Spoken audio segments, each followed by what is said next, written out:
ನಮಸ್ತೆ ವೀಕ್ಷಕರೇ, ಸಮೃದ್ಧ ಅಲರ್ಟ್ ಯೂಟ್ಯೂಬ್ ಚಾನಲ್ಗೆ ತಮ್ಮೆಲ್ಲರಿಗೂ ಆತ್ಮೀಯ ಸ್ವಾಗತ. ಕರ್ನಾಟಕ ಪರೀಕ್ಷಾ ಪ್ರಾಧಿಕಾರವು 2 ನೋಟಿಫಿಕೇಷನ್ ಅನ್ನು ಹೊರಡಿಸಿದೆ. ಅದರಲ್ಲಿ ಒಂದು ನೋಟಿಫಿಕೇಷನ್ ತಮಗೆ ಸಂತೋಷ ನೀಡುವಂಥದ್ದಾದರೆ ಮತ್ತೊಂದು ನೋಟಿಫಿಕೇಷನ್ ನಮಗೆ ಬೇಜಾರಾಗುವಂತಹ ವಿಷಯವನ್ನು ನೀಡ್ತಾ ಇದೆ. ಅದೇನು ಅನ್ನೋದನ್ನು ಈ ವಿಡಿಯೋದಲ್ಲಿ ನಾವು ನೋಡ್ತಾ ಹೋಗೋಣ. ಅದಕ್ಕೂ ಮುಂಚೆ ಇನ್ನೂ ಯಾರ್ಯಾರು ನಮ್ಮ ಯೂಟ್ಯೂಬ್ ಚಾನಲ್ಗೆ ಸಬ್ಸ್ಕ್ರೈಬ್ ಆಗಿಲ್ವೋ ಸಬ್ಸ್ಕ್ರೈಬ್ ಆಗಿ, ಪಕ್ಕದಲ್ಲಿರುವಂತಹ ಬೆಲ್ ಐಕಾನ್ ಮೇಲೆ ಕ್ಲಿಕ್ ಮಾಡಿ, ಆಲ್ ಆಪ್ಷನ್ ಮೇಲೆ ಕ್ಲಿಕ್ ಮಾಡಿ. ಇದರಿಂದ ತಾವು ಮುಂದಿನ ವಿಡಿಯೋಗಳ ನೋಟಿಫಿಕೇಷನನ್ನು ಪಡೆದುಕೊಳ್ಬೋದು. ಹಾಗೆ ಈ ವಿಡಿಯೋ ತಮಗೆ ಇಷ್ಟ ಆದರೆ ಲೈಕ್ ಮಾಡಿ, ತಮ್ಮ ಸ್ನೇಹಿತರಿಗೂ ಕೂಡ ಶೇರ್ ಮಾಡಿ. ಹಾಗೆ ತಮ್ಮ ಅನಿಸಿಕೆ ಅಭಿಪ್ರಾಯಗಳನ್ನು ಕಮೆಂಟ್ ಮೂಲಕ ನಮಗೆ ತಿಳಿಸಿ ಅಂತ ಹೇಳ್ತಾ ಬನ್ನಿ ಈ ವಿಡಿಯೋನ ಸ್ಟಾರ್ಟ್ ಮಾಡೋಣ.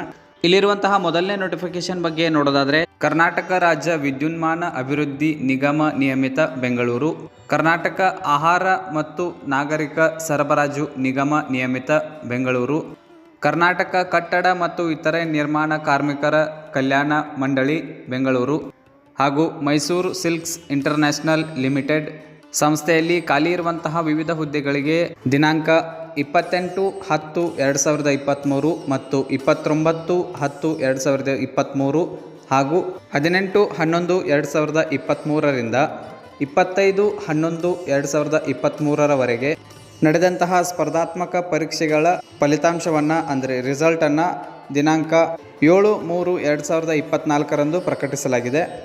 ಯಾರೆಲ್ಲ ಈ ಹುದ್ದೆಗಳಿಗೆ ಅರ್ಜಿ ಸಲ್ಲಿಸಿದಿರೋ ಅಂತಹ ಅಭ್ಯರ್ಥಿಗಳು KEA ವೆಬ್ಸೈಟ್ಗೆ ಹೋಗಿ ತಾವು ರಿಸಲ್ಟನ್ನು ಚೆಕ್ ಮಾಡ್ಬೋದು, ಅಥವಾ ನಮ್ಮನ್ನು ಸಂಪರ್ಕಿಸಿಯೂ ಕೂಡ ತಾವು ರಿಸಲ್ಟನ್ನು ಚೆಕ್ ಮಾಡ್ಕೊಳ್ಬೋದು. ಯಾರ್ಯಾರು ಈ ಪರೀಕ್ಷೆಯಲ್ಲಿ ಪಾಸಾಗಿದ್ದೀರೋ ಅವರಿಗೆಲ್ಲ ಕಂಗ್ರ್ಯಾಚುಲೇಷನ್ಸ್. ಹಾಗೆ ಪಾಸ್ ಆಗದೇ ಇರುವಂತಹ ಅಭ್ಯರ್ಥಿಗಳು ಬೇಜಾರು ಮಾಡ್ಕೊಳ್ಬೇಡಿ, ಮತ್ತು ಮುಂದೆ ಅವಕಾಶಗಳಿದ್ದಾವೆ, ಅದಕ್ಕೆ ಪ್ರಿಪ್ರೇಷನನ್ನು ನಡೆಸಿ. ಇನ್ನು ಎರಡನೇ ನೋಟಿಫಿಕೇಷನ್ ನೋಡೋದಾದರೆ, ಈಗಾಗಲೇ ನಾವು ಕಂದಾಯ ಇಲಾಖೆಯಲ್ಲಿ ಖಾಲಿ ಇರುವಂತಹ ಗ್ರಾಮ ಆಡಳಿತ ಅಧಿಕಾರಿ ಹುದ್ದೆಗೆ ಅರ್ಜಿ ಸಲ್ಲಿಸುವುದರ ಕುರಿತು ವಿಡಿಯೋನ ಮಾಡಿದ್ವಿ, ಅದನ್ನೆಲ್ಲ ತಾವು ನೋಡಿರ್ಬೋದು. ಈಗ ಅದಕ್ಕೆ ಸಂಬಂಧಿಸಿದಂತೆ ಒಂದು ನೋಟಿಫಿಕೇಷನ್ ಬಂದಿದೆ. ಅದೇನು ಅಂದರೆ, ಕಂದಾಯ ಇಲಾಖೆಯಲ್ಲಿ ಖಾಲಿ ಇರುವಂತಹ ಗ್ರಾಮ ಆಡಳಿತ ಅಧಿಕಾರಿ ಹುದ್ದೆಗೆ ನೇರ ನೇಮಕಾತಿಗೆ ಆನ್ಲೈನ್ ಮೂಲಕ 4/3/2023ರಿಂದ ಅರ್ಜಿ ಸಲ್ಲಿಸಬಹುದೆಂದು ದಿನಾಂಕ 21/2/2023ರ ಅಧಿಸೂಚನೆಯಲ್ಲಿ ತಿಳಿಸಲಾಗಿತ್ತು. ಶುಲ್ಕ ಪಾವತಿಯ ಇಂಟರ್ಫೇಸನ್ನು ಸಿದ್ಧಪಡಿಸುವ ಪ್ರಕ್ರಿಯೆ ಚಾಲ್ತಿಯಲ್ಲಿರುವುದರಿಂದ ಆನ್ಲೈನ್ ಮೂಲಕ ಅರ್ಜಿಯನ್ನು ಸಲ್ಲಿಸುವ ಪ್ರಕ್ರಿಯೆಯನ್ನು ತಾತ್ಕಾಲಿಕವಾಗಿ ಮುಂದೂಡಲಾಗಿರುತ್ತದೆ. ಇತ್ತೀಚಿನ ಮಾಹಿತಿಗಾಗಿ ಅಭ್ಯರ್ಥಿಗಳು ಪ್ರಾಧಿಕಾರದ ವೆಬ್ಸೈಟ್ಗೆ ಭೇಟಿ ನೀಡುತ್ತಿರಲು ಸೂಚಿಸಲಾಗಿದೆ. ಯಾರ್ಯಾರು ಗ್ರಾಮ ಆಡಳಿತ ಅಧಿಕಾರಿ ಹುದ್ದೆಗೆ ಅರ್ಜಿ ಸಲ್ಲಿಸಬೇಕು ಅಂದ್ಕೊಂಡಿದ್ದೀರೋ ಅವರು ಸದ್ಯಕ್ಕೆ ಅರ್ಜಿ ಸಲ್ಲಿಸೋದಕ್ಕೆ ಸಾಧ್ಯ ಆಗೋದಿಲ್ಲ. ಮತ್ತು ಮುಂಬರುವಂತಹ ದಿನಗಳಲ್ಲಿ ಈ ಅರ್ಜಿ ಸಲ್ಲಿಸುವಂತಹ ಪ್ರಕ್ರಿಯೆಯನ್ನು ಪ್ರಾರಂಭಿಸಲಾಗುತ್ತದೆ. ಅರ್ಜಿ ಸಲ್ಲಿಕೆ ಪ್ರಾರಂಭ ಆದಮೇಲೆ ನಾವು ಮತ್ತೊಂದು ವಿಡಿಯೋದ ಮೂಲಕ ತಮಗೆ ತಿಳಿಸ್ತೇವೆ, ಅಥವಾ ನಮ್ಮ ಇನ್ಸ್ಟಾಗ್ರಾಮ್ ಐಡಿಯಲ್ಲಿಯೂ ಕೂಡ ನಾವು ವಿಡಿಯೋನ ಅಪ್ಲೋಡ್ ಮಾಡ್ತಾ ಇದ್ದೇವೆ. ಇನ್ನೂ ಯಾರ್ಯಾರು ನಮ್ಮ ಇನ್ಸ್ಟಾಗ್ರಾಮ್ಗೆ ಫಾಲೋ ಮಾಡ್ತಾ ಇಲ್ವೋ ನಮ್ಮ ಐಡಿಯನ್ನು ಫಾಲೋ ಮಾಡಿ, ಅಲ್ಲಿಯೂ ಕೂಡ ತಾವು ವಿಶೇಷ ಮಾಹಿತಿಗಳನ್ನು ಪಡೆದುಕೊಳ್ಬೋದು.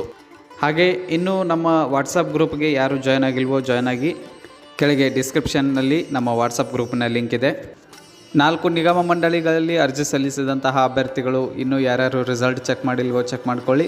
ಹಾಗೆ ಗ್ರಾಮ ಆಡಳಿತ ಅಧಿಕಾರಿ ಹುದ್ದೆಗೆ ಅರ್ಜಿ ಸಲ್ಲಿಸುವಂಥವರು ತಮ್ಮ ತಯಾರಿಯನ್ನು ಮುಂದುವರಿಸಿ. ಹಾಗೆ ಯಾವುದೇ ಆನ್ಲೈನ್ ಅರ್ಜಿಗಳನ್ನು ಸಲ್ಲಿಸುವಂತಹ ಅಭ್ಯರ್ಥಿಗಳು ನಮ್ಮನ್ನು ಸಂಪರ್ಕಿಸಿ ತಾವು ಅರ್ಜಿಗಳನ್ನು ಸಲ್ಲಿಸಬಹುದು. ನಮ್ಮ ದೂರವಾಣಿ ಸಂಖ್ಯೆ 9035592382. ಈ ಸಂಖ್ಯೆಗೆ ತಾವು ವಾಟ್ಸಪ್ ಮಾಡುವುದರ ಮೂಲಕ ಅಥವಾ ನಮಗೆ ಕರೆ ಮಾಡುವುದರ ಮೂಲಕ ತಮ್ಮ ಅರ್ಜಿಗಳನ್ನು ಸಲ್ಲಿಸಬಹುದು. ಮತ್ತೆ ಮುಂದಿನ ವಿಡಿಯೋದಲ್ಲಿ ವಿಶೇಷ ಮಾಹಿತಿಯೊಂದಿಗೆ ಭೇಟಿಯಾಗೋಣ. ನಮಸ್ಕಾರ.